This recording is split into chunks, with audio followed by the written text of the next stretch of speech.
Ce matin, je viens dire à quelqu'un, ne te laisse pas intimider par la taille de ton combat. Amen. La Bible nous dit dans Josué chapitre 10 que l'Éternel dit à Josué, ne les crains point car je les livre entre tes mains. Bien-aimé, Dieu avait livré les Amoréens entre les mains de Josué avant même qu'il ne se soit engagé dans le combat. La Bible nous dit dans Nombre chapitre 13, le verset 1, que l'Éternel parla à Moïse et dit, envoie des hommes pour explorer le pays de Canaan que je livre aux enfants d'Israël. Cependant, lorsque Moïse a envoyé des hommes afin d'explorer le pays de Canaan, lorsque ces hommes arrivent à Canaan, bien aimé, le pays est occupé. Le pays est occupé. Pourtant, Dieu a dit qu'il a donné Canaan aux enfants d'Israël. Mais cependant, le pays était occupé. Bien aimé, ce matin, je viens te dire, lève-toi et empare-toi du pays. Amen. Bien aimé, le pays était occupé. Écoutez le rapport que ces hommes ont fait à Moïse lorsqu'ils sont revenus de Canaan. Il dit, la Bible nous dit au verset 27, voici ce qu'ils racontèrent à Moïse. Nous sommes allés dans le pays où tu nous as envoyés. À la vérité, c'est un pays où coule le lait et le miel, et en voici les fruits. Mais le peuple qui habite ce pays est puissant. Les villes sont fortifiées, très grandes. Nous y avons vu les fils d'Anak.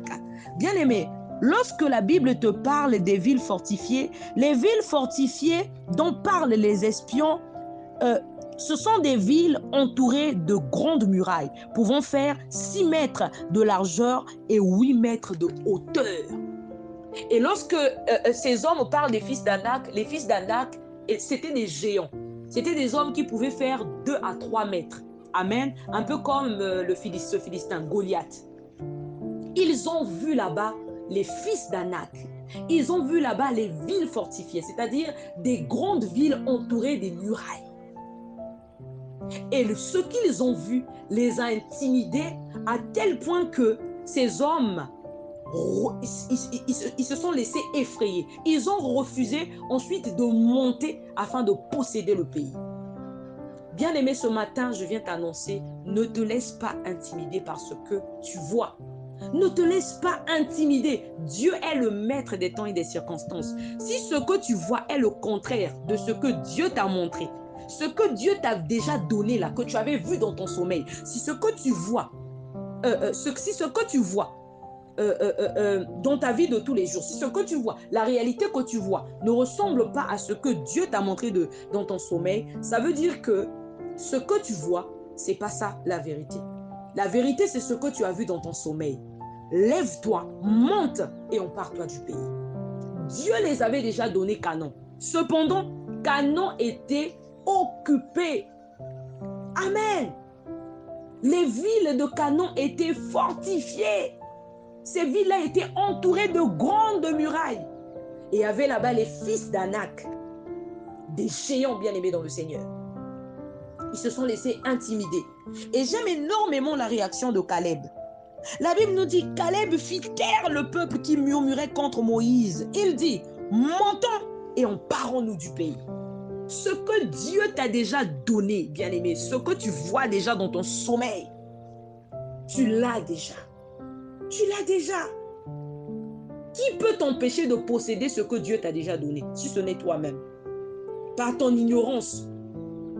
Amen. Si ce n'est toi-même, parce que tu es ignorant, tu ne sais pas que Dieu t'a déjà donné la chose. Si ce n'est peut-être ta peur. Oui, il n'y a que l'ignorance et la peur qui peut t'empêcher de posséder ce que Dieu t'a déjà donné. La peur, quand tu vois les géants, tu te dis, ah non, je ne monterai pas. Mais puisque Dieu t'a déjà donné, si tu ne montes pas, là, en réalité, ce n'est pas le problème de Dieu. Ce n'est plus le problème de Dieu, c'est maintenant ton problème. Dieu t'a déjà accordé la chose, mais c'est toi qui refuses de la posséder. C'est à toi de te lever, de monter et de posséder le pays. Est-ce que quelqu'un comprend? Qui peut t'empêcher d'obtenir ce que le ciel t'a déjà accordé?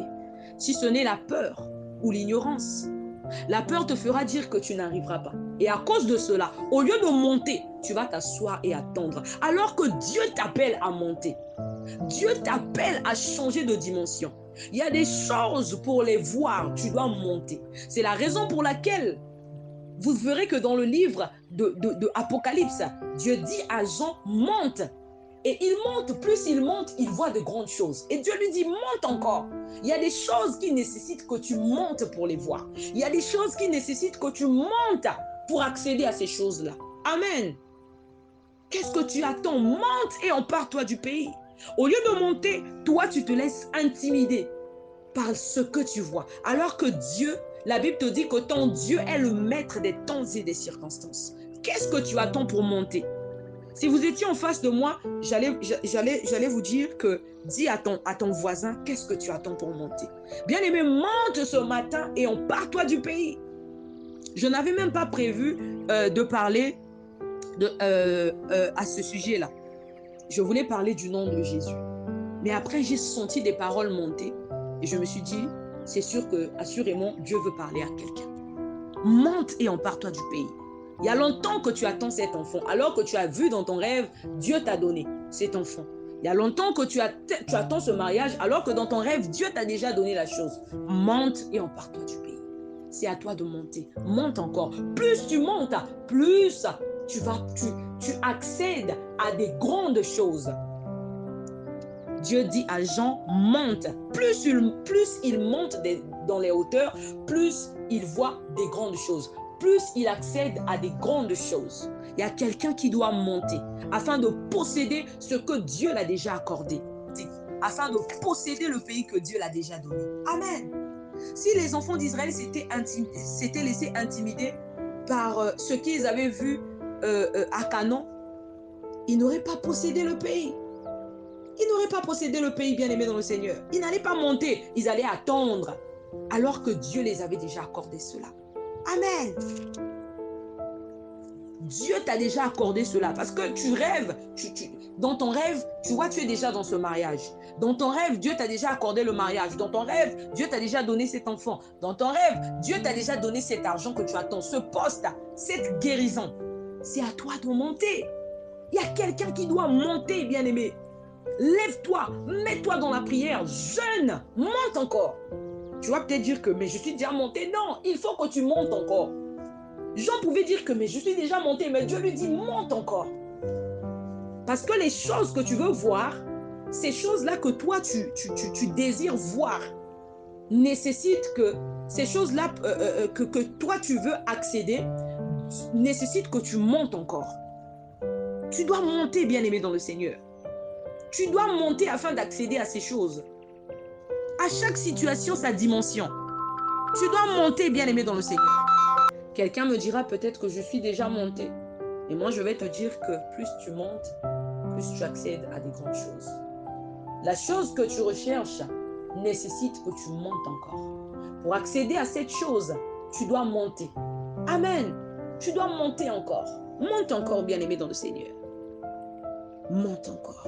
Monte et empare-toi du pays que Dieu t'a déjà donné. Ne te laisse pas intimider par la taille de ton combat. Oh non, les fils d'Anak. Oh non, les villes sont fortifiées. On a mis des géants. Hein? On a mis des grandes murailles tout autour. Tu te dis, mais comment je vais faire? Monte encore. Monte encore, bien-aimé. Dieu t'a déjà accordé la chose. Qui peut t'empêcher de posséder ce que le ciel t'a déjà accordé? Qui?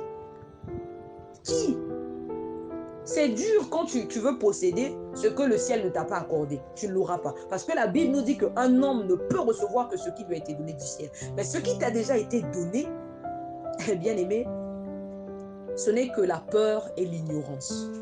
L'ignorance, de fois, tu ne sais pas que Dieu t'a déjà accordé la chose et que tu dois juste te lever, monter et posséder la chose.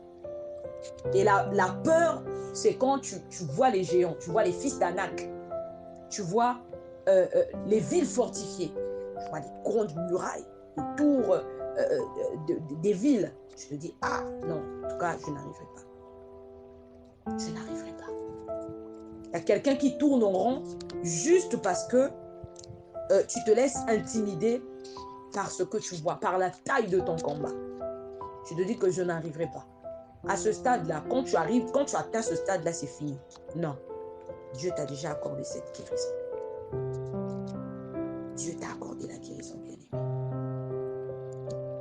Vous savez, Quand la Bible te dit que, hors sans la foi, il est impossible d'être agréable à Dieu. C'est une façon de te dire que même quand Dieu veut, il veut te faire du bien. Parce que tu n'as pas la foi. Parce que tu n'as pas la foi. C'est-à-dire, malgré que Dieu veut, il ne peut rien faire pour toi. Parce que toi, tu n'as pas la foi. Amen. Parce que toi, tu n'as pas la foi. Tu dois croire. C'est la raison pour laquelle vous voyez que lorsque l'ennemi vous attaque, la cible, la vraie cible de l'ennemi, c'est votre foi. Amen. C'est votre foi. Je vous avais dit dernièrement que le diable n'en a rien à faire de ton argent. Il n'en a même rien à faire de tes enfants. En fait, derrière ces attaques, ce qu'il vise, c'est ta foi. Quand il attaque tes enfants, il sait que si mon foi, moi, celui-là, il va rétrograder. Il va renier la foi. Il va renier la foi. Et en reniant la foi, tu es perdu. Tu es perdu, bien-aimé. Tu es perdu. Il y a quelqu'un qui doit monter. Monte. Si tu ne croyais plus, demande pardon à Dieu. Demande pardon à Dieu. Dieu est le maître des temps et des circonstances. Il est le maître des temps et des circonstances. Monte, bien-aimé dans le Seigneur. Vous voyez dans le livre de Job que le diable, Satan, ne pouvait rien faire tant que Dieu ne l'avait pas permis. Et c'est lorsque Dieu l'a dit, je te permets de toucher à sa vie ou encore à tout ce que tu veux, mais épargne son âme. C'est à partir de là que vous voyez que le diable a touché la vie de Job. Dieu est au contrôle de tout. Ce qu'ils font, ils le font parce que Dieu les a permis de... Il les a laissés le faire. Il les a permis. Mais lorsque Dieu se lèvera pour dire, le Rédempteur se lèvera pour dire maintenant assis, bien-aimé, ces mêmes personnes qui te combattent aujourd'hui, ils deviendront des spectateurs de ton élévation, de ton bonheur, de ta guérison. Ils seront là au coin en train de regarder parce qu'ils ne pourront plus rien faire. Amen. Que Dieu vous bénisse.